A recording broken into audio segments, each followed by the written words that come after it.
सब तो पहला थोड़ा सारिਆਂ ਦਾ बहुत ਧੰਨਵਾਦ कि तुसी इत्थे पहुंचे। बारिश का समय और माफ़ी चाहना कि थोड़ा असी लेट हो गए, 11 बजे का टाइम सीगा। मेरे नाल मेरे सहयोगी और AICC के स्पोक्स परसन दिवाशी जी मध्य प्रदेश तो अज तुहानू कुछ मुद्दों ते चानन पाउण वास्ते और देश के अंदर जिस तरीके के हालात हैं,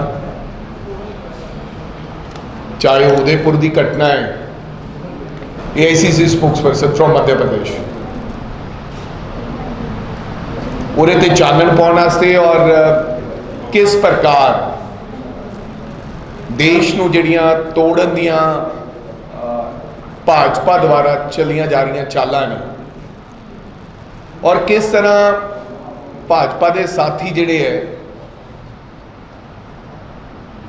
उन्हां दे अपने नज़दीकी साथी इन्हां तमाम घटनाक्रम दे विच इनवॉल्व ने, चाहे उदयपुर की घटना है, चाहे वो जम्मू कश्मीर की घटना है, या देश के होर किसी कोने दे विच जो भी घटनाक्रम होए है, और किस तरह अतवादी संगठन के नाल भाजपा की सीधी इनवॉल्वमेंट है और सबूतां के आधार पर, तथ्यां के आधार पर अज देश भर दे विच प्रेस कॉन्फ्रेंसिस हो रही ने और ऑल इंडिया तो स्पोक्स परसन साडे अलग अलग देश के कोनियां दे विच प्रेस कॉन्फ्रेंसिस कर रहे हैं। उहदे बारे तुहानूं डिटेल जिहड़ी घटनाक्रम बारे और तमाम उन्हां गल्लां बारे तुहाडे नाल चर्चा करना है, तुहाडे रूबरू होना है, तुहानूं ब्रीफिंग देने वास्ते आए हुए साडे AICC स्पोक्स परसन। मैं हुण उन्हां नूं गुजारिश करांगा कि वो अपनी बात कहें और आपके उसके बाद जो भी सवाल होंगे वो उनका उत्तर देंगे। Thank you Vibha Singh. Thank you Raja Brar ji. सबसे पहले तो आप सभी लोग यहाँ उपस्थित हुए उसके लिए धन्यवाद। सभी को नमस्कार, सत श्री अकाल। आज सबसे पहले अपनी बात रखने से पहले जो लोग हम संजो आबे जी जिनकी हत्या कर दी गई उनको श्रद्धांजलि, साथ ही साथ अमरनाथ यात्रा में जो लोग बादल फटने की वजह से जिनका दुखद निधन हो गया उन सबको श्रद्धांजलि। साथियों, जैसा आप सभी जानते हैं कि इस समय भारत में सांप्रदायिकता का जो जहर बोला जा रहा है उससे जो हालात हैं वो बद से बदतर होते जा रहे हैं। इसको लेकर यह प्रेस कॉन्फ्रेंस देश के 22 राज्यों में 22 कैपिटल सिटीज़ में ऑर्गेनाइज़ की गई है AICC के द्वारा, और उनमें से चंडीगढ़ पंजाब के लिए पार्टी ने मुझे आपके बीच में बात रखने के लिए भेजा है। मुद्दा ये है कि भाजपा का आतंकवादियों से नाता है, ये रिश्ता क्या कहलाता है। मैं अपनी बात करने से पहले कुछ आपको फोटोग्राफ्स में आपको दिखा देना चाहता हूँ, उसके बाद हम अपनी बात को शुरुआत करेंगे। मुझे लगता है कि आप सब लोगों ने सोशल मीडिया के माध्यम से ये फोटोग्राफ्स तो वैसे देख ही लिए होंगे, लेकिन फिर भी है ना सर।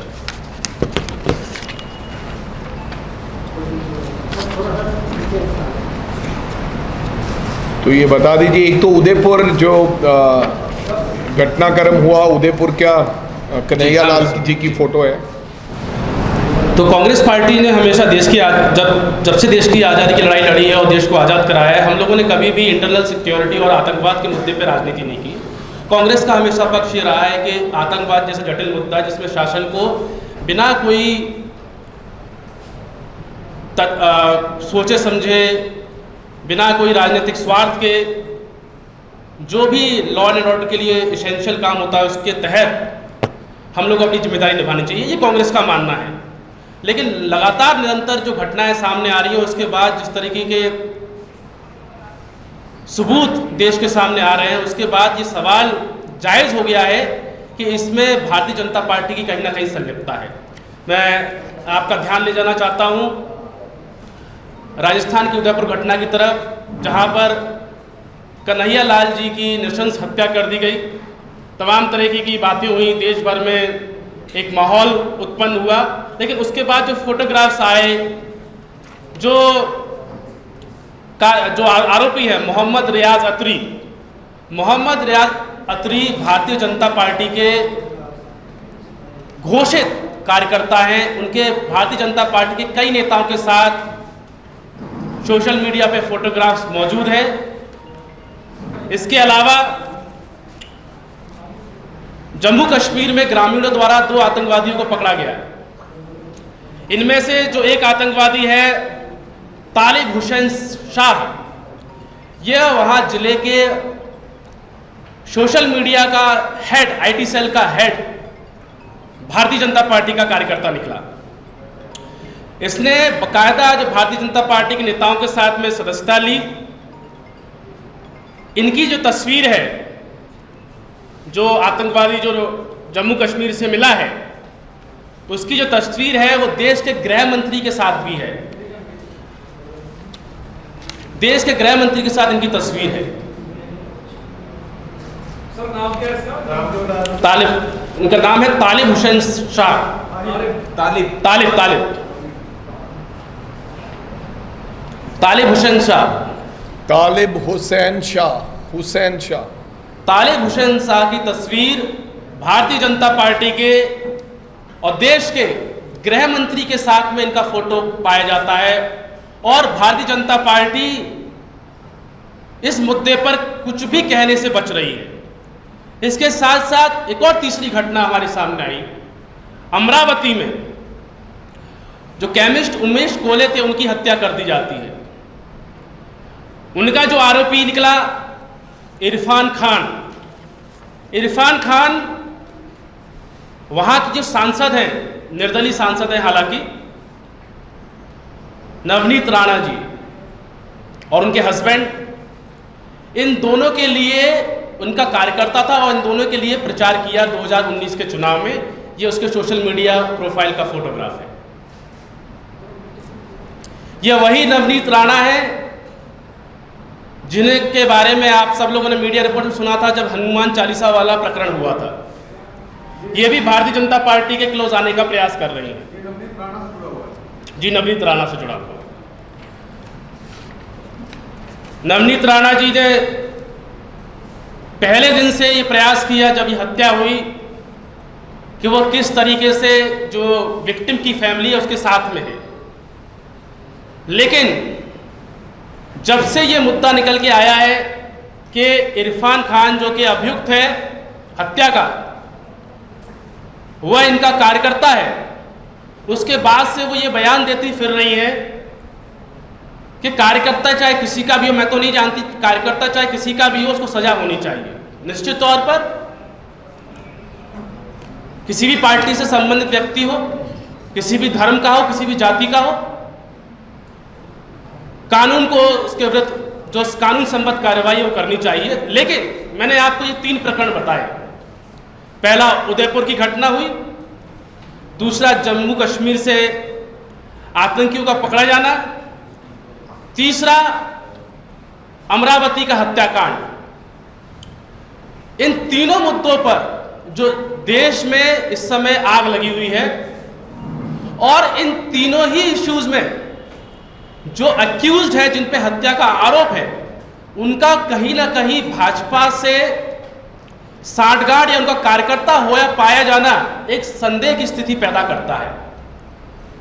इस पर भारतीय जनता पार्टी जो अपने आप को छद्म राष्ट्रवाद का सबसे बड़ा ठेकेदार बताती है, वह अभी तक भी बयानबाजी के दौर से बाहर नहीं आ पाई है। जैसा आपको पता है कि दोनों ही राज्यों में, दोनों ही घटना में, चाहे जम्मू कश्मीर की इश्यू हो, चाहे उदयपुर का इश्यू हो, इन दोनों ही मामलों में और तीसरे मामले में भी एनआईए का इन्वॉल्वमेंट है। कांग्रेस पार्टी ये चाहती है कि जो भी भारतीय जनता पार्टी के नेताओं के साथ में इनकी संलिप्तता सोशल मीडिया पे फोटोग्राफ्स के माध्यम से दिखी है, उसकी एनआईए के द्वारा प्रॉपर जांच होनी चाहिए। ये हमारी डिमांड है। मैं पूछना चाहता हूं गृह मंत्री जी से, क्या आपकी इंटेलिजेंस जब भी आपसे कोई व्यक्ति मिलता है, खासकर जम्मू कश्मीर जैसे संवेदनशील इलाके में, और आप उसको अपना पार्टी का पदाधिकारी बना रहे हो, आईटी सेल का हेड बना रहे हो, तो क्या आप उनकी कोई बैकग्राउंड इंक्वायरी नहीं करवाते हो? मैं एक और सवाल पूछना चाहता हूं कि बैकग्राउंड इंक्वायरी नहीं कराने के बावजूद आपके जो लोकल के नेता हैं जो उनको बढ़ा रहे हैं, क्या आपने उनसे कभी जवाब तलब किया? कांग्रेस पार्टी को ये लगता है कि इस मामले में एक गहरी साजिश की बू आ रही है। कहीं ऐसा तो नहीं कि देश में जानबूझकर सांप्रदायिकता का माहौल बिगाड़ा जा रहा है और जो सत्ता पक्ष की पार्टी है वह राजनीतिक मुनाफे के लिए देश में आग घोलने का काम कर रही है। कांग्रेस पार्टी चाहती है कि इसकी निष्पक्ष जांच सुनिश्चित की जानी चाहिए और केवल इन 3 मामलों से ये बात खत्म नहीं हो जानी चाहिए। इसके अलावा पूर्व में भी इस तरह के प्रकरण आए हैं जिसमें यह साबित हुआ है कि भाजपा का आतंकवादियों से नाता है। 2020 जम्मू कश्मीर में आतंकी को हथियार मुहैया कराने के आरोप में भाजपा के पूर्व नेता सरपंच तारिक अहमद मीर को गिरफ्तार किया गया। तारिक अहमद मीर हिजबुल कमांडर नावेद बाबू को हथियार देने का आरोपी था और इसकी जो संलिप्तता है वह डीएसपी देवेंद्र सिंह के साथ थी। यह बात एनआईए ने भी पुष्टि की है कि यह व्यक्ति जिसका नाम तारिक अहमद था यह देवेंद्र सिंह का सहयोगी रहा है। देवेंद्र सिंह वही है जो पुलवामा हमले में जिनको बर्खास्त किया गया, बाद में गिरफ्तार किया गया और आज तक भी देश को यह जानकारी नहीं मिली है कि भाई 200 किलो आरडीएक्स आया कहां से। अगर इस बात की जांच हो जाती तो मुझे लगता है देश के सामने जो शहीद सैनिक जो हुए थे उनके परिवारों को और देश की जनता को इसके जवाब मिल पाते, लेकिन दुर्भाग्यपूर्ण इसके जवाब अभी तक नहीं मिल पाए हैं। इसके अलावा वर्ष 2017 में एटीएस ने 11 संदिग्ध लोगों को गिरफ्तार किया गया था जिन पर यह आरोप था कि यह देश की जासूसी कर रहे हैं। इनमें से एक भारतीय जनता पार्टी के आईटी सेल का कार्यकर्ता ध्रुव सक्सेना था। इसके अलावा 2019 में मध्य प्रदेश में ही टेरर फंडिंग के आरोप में बजरंग दल के नेता बलराम सिंह की भी गिरफ्तारी हुई थी। वर्ष 2017 में भाजपा नेता निरंजन हुजाई इनको भी टेरर फंडिंग के मामले में गिरफ्तार किया गया था। यहां तक कि भारतीय जनता पार्टी ने कन्विक्टेड आतंकवादी के साथ भी सांठगांठ करने से भी पीछे नहीं छूटी। मजूर असद के शागिर्द मोहम्मद फारूक खान को जम्मू कश्मीर में श्रीनगर से वार्ड नंबर 33 से टिकट दिया गया। मैं आपको बता देना चाहता हूं कि मोहम्मद फारूक खान सिद्ध आतंकवादी है, कन्विक्टेड क्रिमिनल है जो जम्मू कश्मीर लिबरेशन फ्रंट के लिए काम करता था।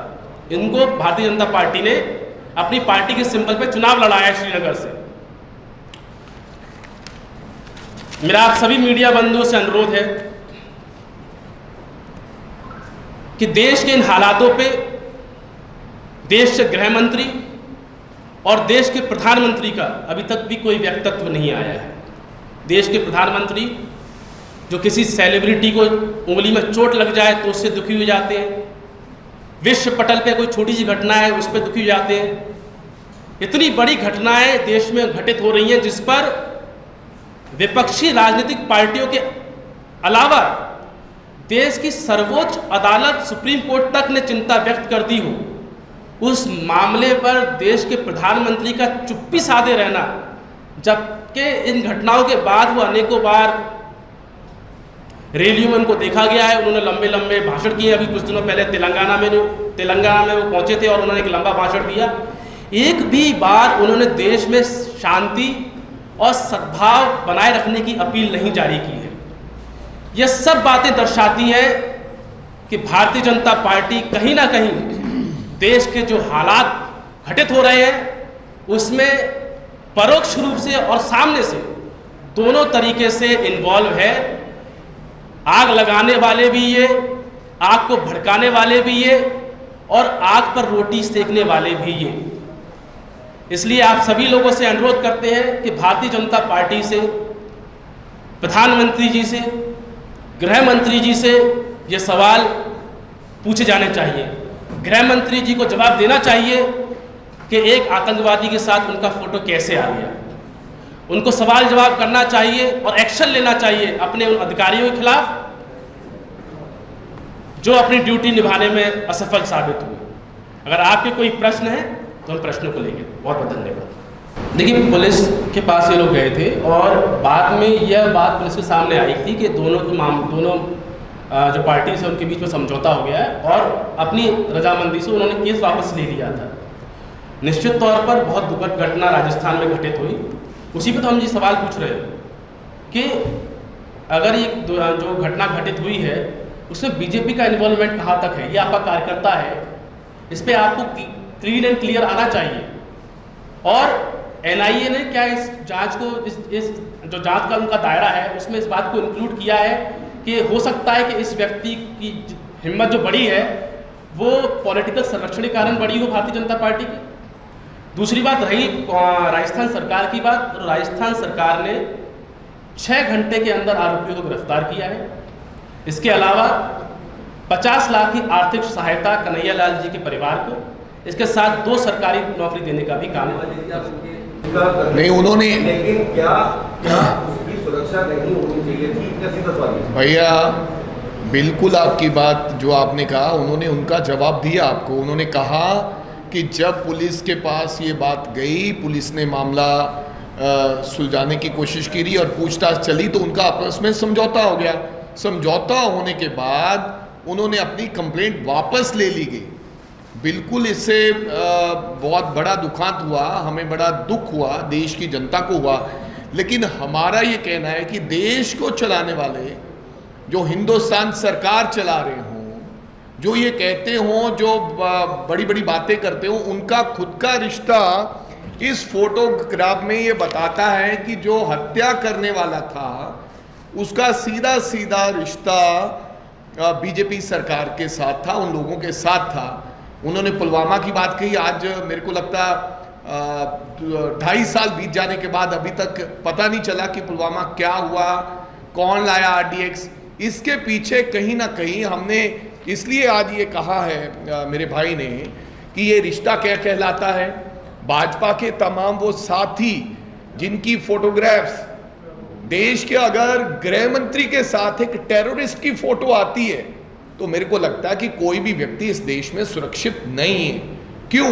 क्योंकि देश के कुछ वो एजेंसीज, कुछ वो बड़े लोग जो इस देश को चलाते हैं, कहीं ना कहीं इस प्रकार का माहौल देश के अंदर बनाना चाहते हैं कि जो आप हैं, अगर हम नहीं होंगे, ये आप देश को बांटना चाहते हैं, हिंदू मुसलमान को बांटना चाहते हैं, धर्मों को आपस में लड़ाना चाहते हैं। कभी शमशान घाट की बात करते हैं, कभी कब्रिस्तान की बात करते हैं। इस तरीके का जो माहौल है, जो देश में आज घटनाक्रम घट रहे हैं, इसमें सीधा सीधा जिम्मेदार भाजपा सरकार है और अमित शाह और उनके लोग हैं। इसीलिए कांग्रेस पार्टी आज देश भर में प्रेस कॉन्फ्रेंस करके ये उनसे सवाल आपके माध्यम से पूछना चाहती है कि ये फोटोग्राफ्स आपके साथ आई कैसे, ये लोग हैं कौन। और आपने कहा कि उदयपुर की घटना, बिल्कुल हमने तो 6 घंटों में आरोपियों को पकड़ने का काम किया, लेकिन इसके पीछे आपका क्या हाथ है? हम तो इसके भी आगे जाएंगे, क्योंकि सिटिंग जज के साथ NIA की मुकम्मल जांच होनी चाहिए और देश की जनता को पता चले कि देश में इन हालातों के लिए जिम्मेदार कौन है। सत्ता सरकार में आने के लिए आज भाजपा इस देश में कुछ भी हालात पैदा कर सकती है। देखिए, पाकिस्तान से तार जुड़ रहे हैं, ये पता चल गया NIA को। एक सेकेंड NIA को ये पता चल गया कि पाकिस्तान से तार जुड़ रहे हैं, लेकिन जिनके साथ फोटो है उनके साथ क्या तार है ये भी तो पता होना चाहिए देश को। मुझे पूर्ण आशा है कि NIA देश की सर्वोच्च एजेंसी है। कई विपरीत हालातों में देश को बाहर निकाल के लाए हैं, देश को सुरक्षित रखने में उनकी बड़ी भूमिका है। लेकिन हमने प्रेस कॉन्फ्रेंस भी इसलिए की है कि जांच 300 लोग हो, 3000 लोग हो, सब सामने आए, जो नेटवर्क है वो सामने आए। लेकिन इसमें भारतीय जनता पार्टी के नेताओं का क्या योगदान है, ये भी तो देश को पता चलना चाहिए। वो लोग अपनी जिम्मेदारी से कैसे बच जाएंगे?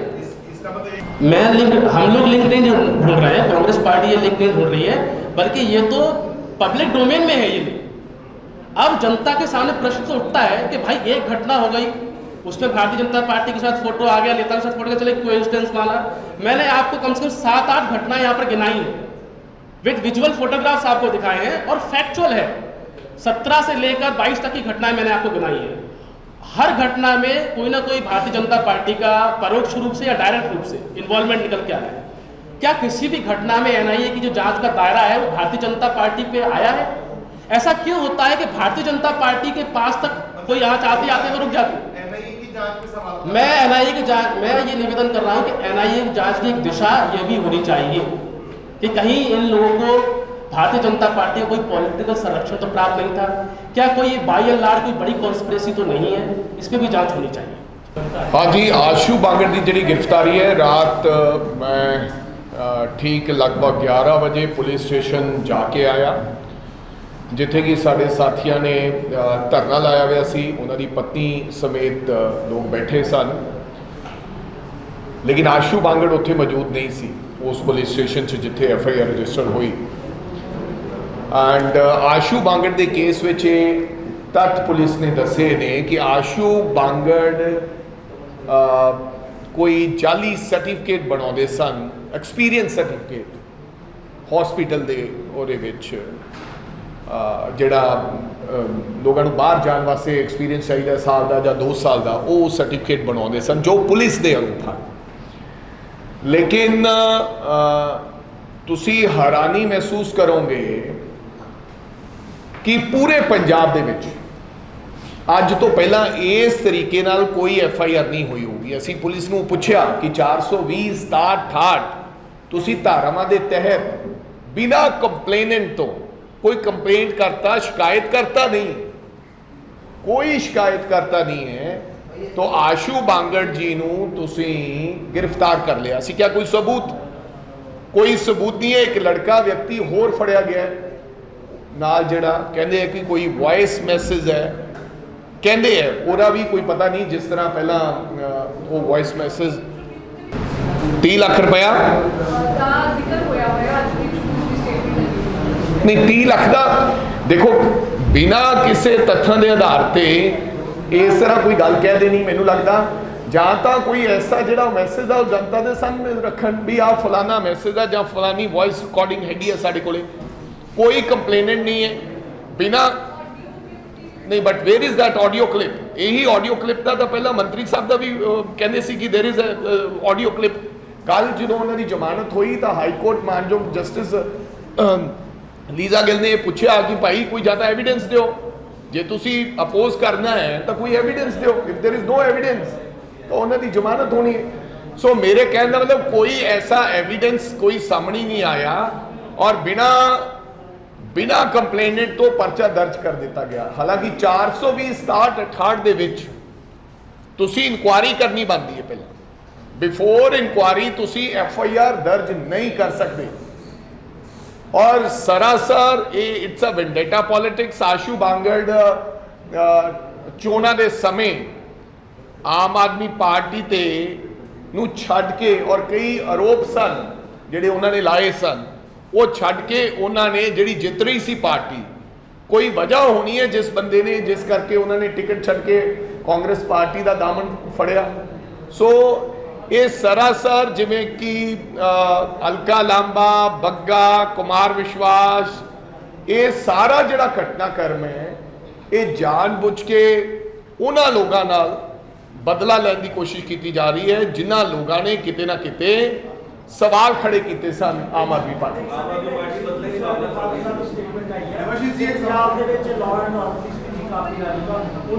हाँ बिल्कुल, तुसी देख लो अज 1.25 महीना हो गया सिद्धू मूसेवाले के फादर ने भी कहा कि एक पैरेलल गैंगस्टर की सरकार चल रही है, तो अज भी उन्होंने इंसाफ नहीं मिला। और मैं समझदा कि बड़ी दुखद घटना है जिथे तुसी उदयपुर की घटना की गल कर रहे हो ਸ਼ਰੇਆਮ ਇੱਥੇ ਲੋਕ ਮਾਰ ਕੇ ਆ ਕੇ ਚਲੇ ਜਾਂਦੇ ਹੈ ਥ੍ਰੈਟ ਹੋਣ ਦੇ ਬਾਵਜੂਦ। ਹਾਲਾਂਕਿ ਮੇਰਾ ਖਿਆਲ ਉਦੈਪੁਰ ਘਟਨਾਕ੍ਰਮ ਦੇ ਵਿੱਚ ਕੋਈ ਰॉ ਇੰਟੈਲੀਜੈਂਸੀ ਦੀ ਰਿਪੋਰਟ ਨਹੀਂ ਸੀ ਕਿ ਉਹਨਾਂ ਦੀ ਜਾਨ ਨੂੰ ਖਤਰਾ ਹੈ, ਉਹਨਾਂ ਨੇ ਆਪ ਇਹ ਇਤਲਾਹ ਦਿੱਤੀ ਸੀ। ਇੱਥੇ ਜਾਨ ਨੂੰ ਖਤਰਾ ਹੋਣ ਦੇ ਬਾਵਜੂਦ ਵੀ ਗੈਂਗਸਟਰ ਮਾਰ ਕੇ ਚਲੇ ਜਾਂਦੇ ਨੇ, ਲੇਕਿਨ ਹਜੇ ਤੱਕ ਪੰਜਾਬ ਦੇ ਅੰਦਰੋਂ ਕਿਸੇ ਪ੍ਰਕਾਰ ਦਾ ਕੋਈ ਵੀ ਗ੍ਰਿਫਤਾਰੀ ਨਹੀਂ ਕੀਤੀ ਗਈ, ਕੋਈ ਵੀ ਮੁਕੰਮਲ ਜਿਹੜਾ ਮੈਂ ਸਮਝਦਾ ਕਿ ਇਨਸਾਫ ਪਰਿਵਾਰ ਨੂੰ ਨਹੀਂ ਦਿੱਤਾ ਗਿਆ। ਸਰਕਾਰ ਨੂੰ ਸੰਜੀਦਗੀ ਦੇ ਨਾਲ ਇਸ ਮੁੱਦੇ ਤੇ ਗੰਭੀਰਤਾ ਦੇ ਨਾਲ ਵਿਚਾਰ ਕਰਕੇ ਔਰ ਮੈਂ ਸਮਝਦਾ ਕਿ ਆਉਣ ਵਾਲੇ ਸਮੇਂ 'ਚ ਪਰਿਵਾਰ ਨੂੰ ਇਨਸਾਫ ਦੇਣਾ ਚਾਹੀਦਾ। So I am not aware from the letter ਜੋ ਜਿਹੜੀ ਤੁਸੀਂ ਗੱਲ ਦੀ ਗੱਲ कर रहे हो, लेकिन नहीं अच्छा मैं इस पे ये कहना चाहूँगा, हालांकि मेरे को इस चिट्ठी के बारे में और जो उन्होंने लिखी है डिपार्टमेंट ने कि अग्निपथ एक अच्छी स्कीम है और नौजवानों को इसमें आगे बढ़ें और इसमें हिस्सा लें, और मैं समझता हूँ कि ये बिल्कुल ही डबल स्टैंडर्ड है और ऐसा बिल्कुल नहीं होना चाहिए। मैं इस बात की निंदा करता हूँ क्योंकि अग्निपथ स्कीम के खिलाफ हम लोगों ने तमाम सरकार ने रेजोल्यूशन लेकर आए, हालांकि इट्स अ जॉइंट रेजोल्यूशन था।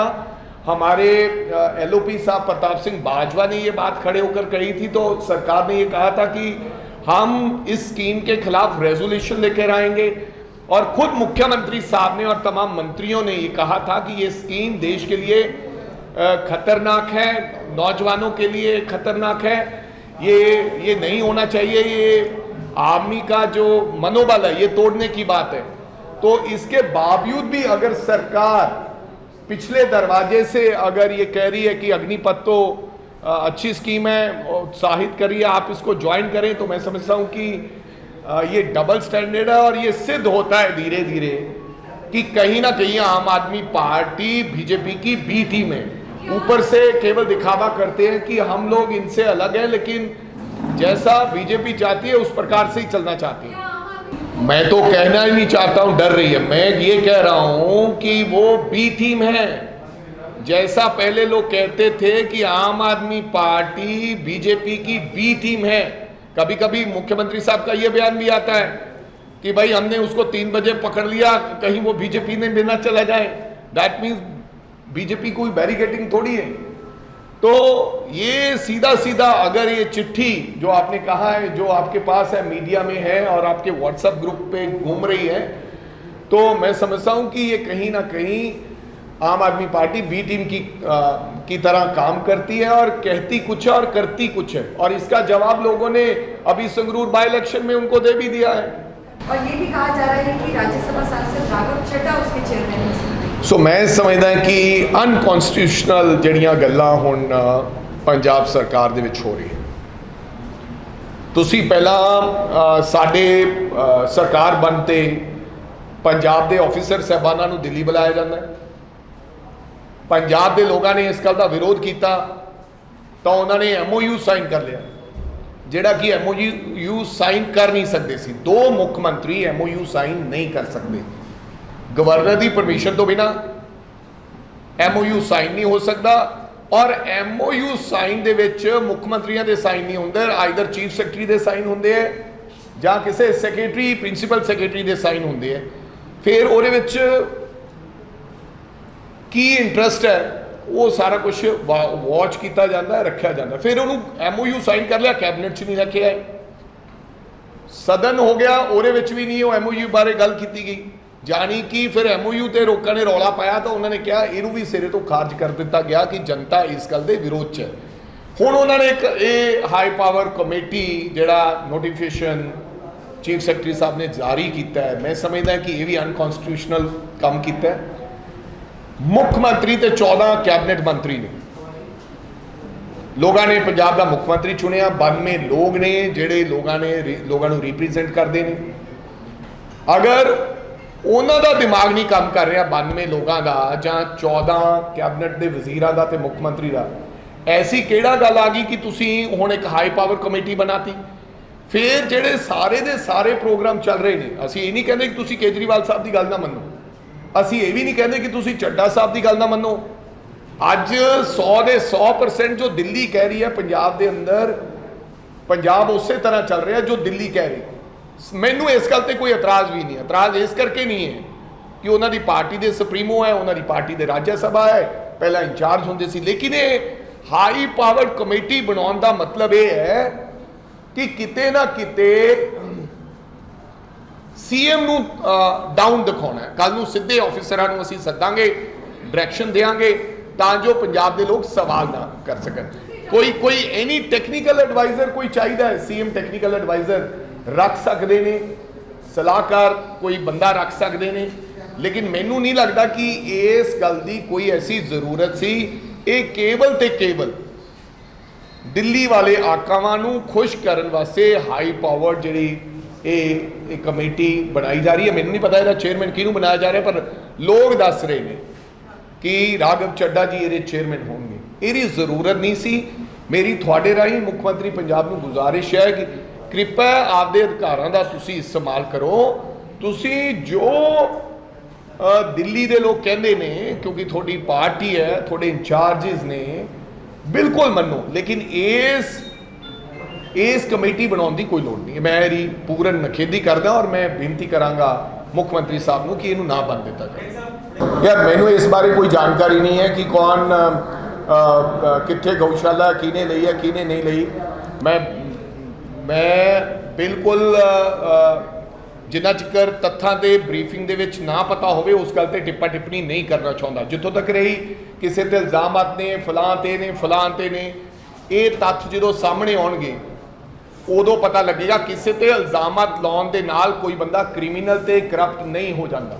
ਅਕਸਰ ਹੀ ਵਿਰੋਧੀ ਪਾਰਟੀਆਂ ਇਹੋ ਜਿਹੇ ਕਿੱਸੇ ਪਹਿਲਾਂ ਵੀ ਪੰਜਾਬ ਦੇ ਵਿੱਚ ਬਹੁਤ ਚੱਲੇ ਨੇ, ਫੜੋ ਫੜਾਈ ਦੇ ਕਿੱਸੇ, ਪਹਿਲਾਂ ਫਲਾਂ ਨੂੰ ਫੜ ਲਿਆ, ਫਿਰ ਫਲਾਂ ਨੂੰ ਫੜ ਲਿਆ, ਅਲਟੀਮੇਟਲੀ ਉਹਨਾਂ ਚੋਂ ਨਿਕਲਿਆ ਕੁਝ ਨਹੀਂ, ਸਮਾਂ ਬਰਬਾਦ ਹੋਇਆ, ਪੈਸਾ ਖਰਾਬ ਹੋਇਆ, ਰੈਵਨਿਊ ਖਰਾਬ ਹੋਇਆ। ਕੇਵਲ ਲੋਕਾਂ ਦੀ ਜਿਹੜੀ ਅਟੈਂਸ਼ਨ ਹੈ ਉਹ ਡਾਈਵਰਟ ਕਰਨ ਦਾ ਮਕਸਦ ਰਹਿੰਦਾ ਸਰਕਾਰਾਂ ਦਾ। ਕਿਹਨੂੰ ਫੜਨਾ ਹੈ, ਕਿਹਨੂੰ ਨਹੀਂ ਫੜਨਾ, ਕੌਣ ਕਰਪਟ ਹੈ। ਮੈਂ ਕੋਈ ਵਿਅਕਤੀ ਨਹੀਂ ਹੈ ਕਿ ਮੈਂ ਕਿਸੇ ਦੇ ਆਰੋਪ ਲਾਵਾਂ। ਅਗਰ ਕੋਈ ਕਿਸੇ ਦੇ ਐਸੀ ਘਟਨਾਕ੍ਰਮ ਸਾਹਮਣੇ ਆ ਜਾਂਦਾ ਹੈ ਤਾਂ ਇਹ ਗੱਲ ਸਰਕਾਰ ਨੇ ਤੈਅ ਕਰਨ ਤੋਂ ਬਾਅਦ ਸਰਕਾਰ ਦੇ ਫੜਨ ਨਾਲ ਕੋਈ ਬੰਦਾ ਕਰਪਟ ਨਹੀਂ ਹੋ ਜਾਣਾ। ਕਿਉਂਕਿ ਉੱਥੇ ਸਤਿੰਦਰ ਜੈਨ ਫੜਿਆ, ਦਿੱਲੀ ਦੇ ਅੰਦਰ ਇੱਕ ਮੰਤਰੀ ਫੜਿਆ ਜਾਂਦਾ, ਉਹਨਾਂ ਦੀ ਪਤਨੀ ਨੂੰ ਵੀ ਈਡੀ ਦਾ ਨੋਟਿਸ ਆ ਜਾਂਦਾ। ਮੈਂ ਕਹਾਂ ਸਤਿੰਦਰ ਜੈਨ ਜਿਹੜਾ ਕਰਪਟ ਆਦਮੀ ਹੈ, ਬਿਲਕੁਲ ਨਹੀਂ ਕਹਾਂਗਾ।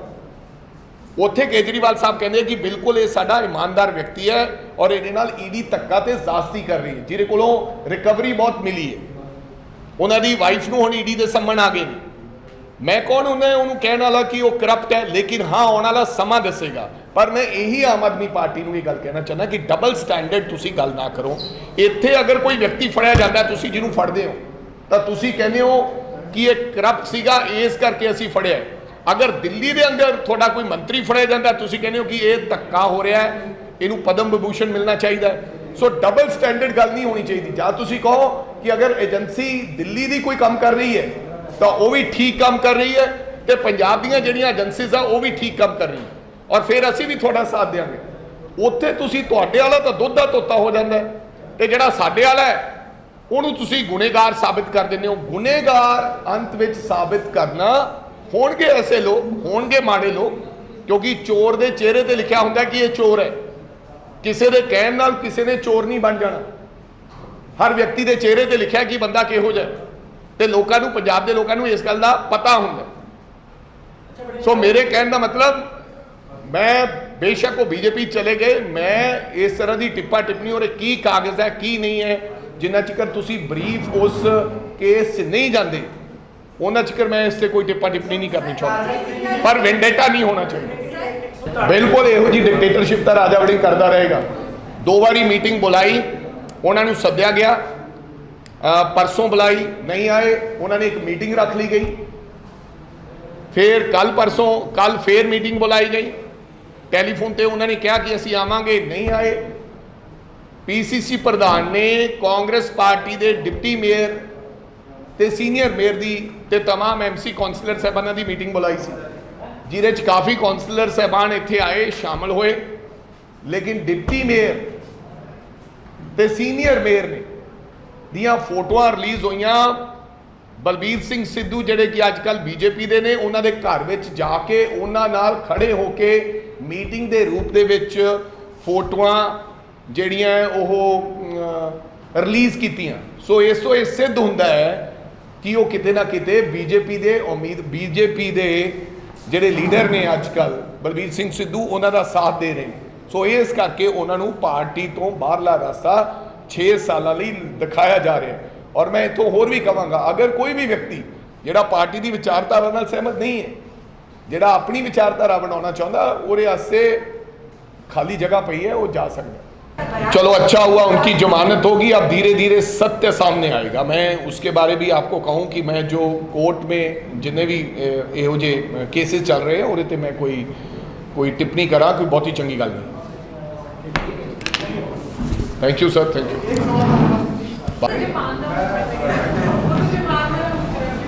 जो आपकी जो हत्या हुई, इसमें जो हत्यारा है, कहा जा रहा है कि वो भी जापान में एक अग्निपथ जैसी योजना है, उसके तहत वहाँ सैनिक रहा था, पूर्व सैनिक। इसको जो एजेंसी है उसने इसी अग्निपथ से पैरेलल जोड़ा है, आप इसको कैसे देखते हैं? देखिए, वैसे तो अंतर्राष्ट्रीय घटनाक्रम में कोई बात होती है तो उसको अपने देश पर सीधे सीधे लागू नहीं किया जा सकता, लेकिन हमें ये सोचना होगा, ये तो एक गंभीर प्रश्न है। और जब से अग्निपथ की स्कीम आई और तो ये तो वाजिब सवाल है कि 4 साल के बाद इन अग्निवीरों का क्या होगा। जो 75% लोग बाहर कर दिए जाएंगे उनका क्या होगा, क्या वह भी हिंसा के रास्ते पर चल सकते हैं? तो ये तो जो पॉलिसी मेकर होते हैं उनके सामने सब प्रश्न आते हैं। जब आप कोई पॉलिसी ड्राफ्ट करते हो तो उसके प्रोस एंड कॉन्स दोनों सामने होते हैं, उस पर उन्होंने नहीं सोचा। तो अब ये तो सरकार के ऊपर है। कांग्रेस पार्टी अग्निवीर स्कीम का पहले दिन से विरोध कर रही है और हम लोग जब तक स्कीम वापस नहीं जाएगी तब तक विरोध करते रहेंगे।